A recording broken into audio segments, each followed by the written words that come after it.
Welcome to today's Explainer. We've got a really fascinating, highly complex, and honestly kind of head-scratching situation for you today. We're looking at a major legal ruling regarding public lands, Wyoming oil leases, and the survival of a specific bird, the greater sage grouse. Let's just start right out of the gate with a massive number, $109 million. A federal judge recently ordered the federal government and the state of Wyoming to refund this absolutely staggering amount of money back to energy companies. Why? Well, because the money was collected from oil and gas leases that were determined to be completely illegal. Okay, let's dive into this, because this is where the story gets incredibly nuanced. If these leases were illegal, and the government literally has to return $109 million, why did the judge also rule that some of that oil can just keep right on flowing? It's a huge paradox, and that's the central mystery we're unpacking today. Part 1. The $109 million refund. So this ruling came down from Chief Judge Brian Morris. He determined that back in 2019, under directives from the first Trump administration, the Bureau of Land Management, the BLM, illegally approved these oil and gas leases. The BLM's shortcomings were so significant that the judge completely nullified their leasing approval. The core issue? They ignored established legal restrictions specifically designed to protect prime habitat for the greater sage grouse. And because the approvals were nullified, almost all the revenue from those sales now has to be paid back. Part 2. Sage grouse versus oil. Let's trace the absolute policy whiplash that led to this courtroom battle, because it's a lot. In 2015, the BLM adopted plans to protect the imperiled sage grouse, mostly by requiring the agency to prioritize lease sales outside of the bird's habitat. But then, fast forward to 2018, and then Interior Secretary Ryan Zinke issued a new memo altering that approach. By 2019, these contested leases were approved under those new directives, and now, in 2026, Judge Morris has struck them down. And this brilliantly illustrates the exact legal friction at the heart of the case. On one hand, you have the 2015 BLM plan prioritizing preservation to keep the bird off the endangered species list. On the other hand, you have that 2018 memo from Secretary Zink. According to the judge's ruling, that 2018 memo, quote, unreasonably misconstrued the 2015 preservation strategy. Those two wildly conflicting directives, they're the whole foundation of this dispute.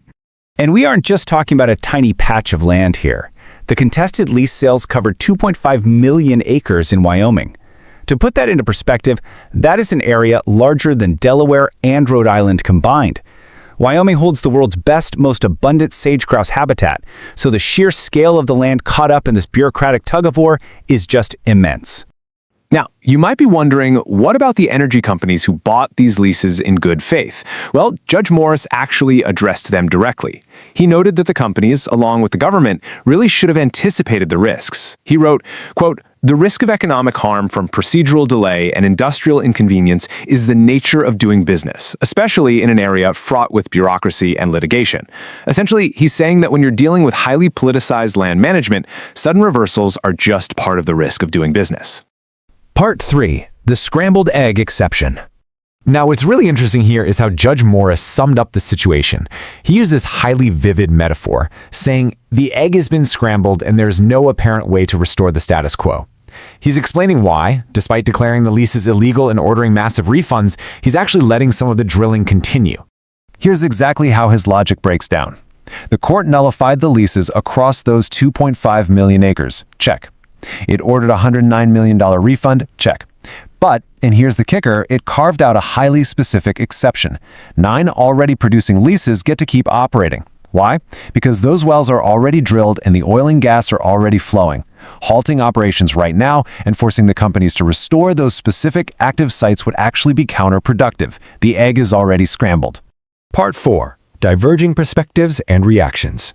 Let's look at how people are reacting, starting with the plaintiffs. Conservation groups originally sued the current Secretary of the Interior, Doug Burgum, over these leases. Ben Tittlebaum from the Wilderness Society stated that the administration had wanted to lease every corner of public lands to the industry, and that, quote, today's important decision defends our freedom to enjoy public lands that the sage grouse calls home. So, for conservationists, nullifying millions of acres of leases is obviously a huge victory. But flip the coin, and if we look at the industry's perspective, the reaction is completely different. Ryan McConaughey of the Petroleum Association of Wyoming actually criticized the lawsuit as an act of forum shopping. He stated, quote, "Those opposed to any oil and natural gas development on public lands have found a sympathetic ear in Montana and continue to file there rather than in Wyoming. The industry essentially views this as a strategic legal maneuver in a venue that's predisposed to rule against them." And just to give you an idea of how polarizing these public land management cases have become, just look at the roster of players involved here. You've got major national conservation groups acting as plaintiffs. You have the Secretary of the Interior as the main defendant. And then, intervening on the side of the government, you've got the state of Wyoming, the Western Energy Alliance, and a long list of private energy corporations. It is a monumental legal battleground. So, where does the state of Wyoming actually sit in all of this? Wyoming Governor Mark Gordon called that exception for the 9 active leases, quote, "a small reprieve in a sweeping ruling." For the governor, allowing those specific wells to continue operating just makes sense. It prevents the unnecessary waste of resources that have already been tapped. Governor Gordon also highlighted a really important piece of state-level context. Even though the federal 2018 memo kind of ran roughshod over protective rules, Wyoming actually has its own sage-grouse executive order. This state-level policy independently protects the bird by guiding development away from important habitat, totally separate from the federal bureaucracy. And frankly, there's a very practical financial reason the state values those 9 continuing leases.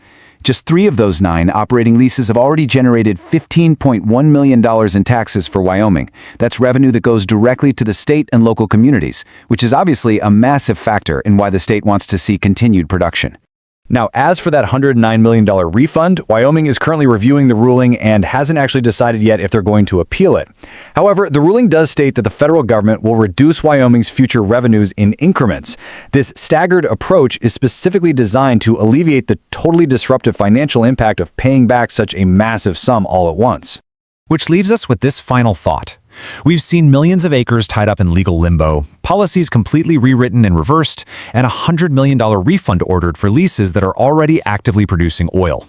So the big question is, when the egg is already scrambled, how can we better balance the realities of energy production with the absolute necessity of wildlife conservation long before we ever reach the courtroom? Thank you so much for joining me for today's Explainer.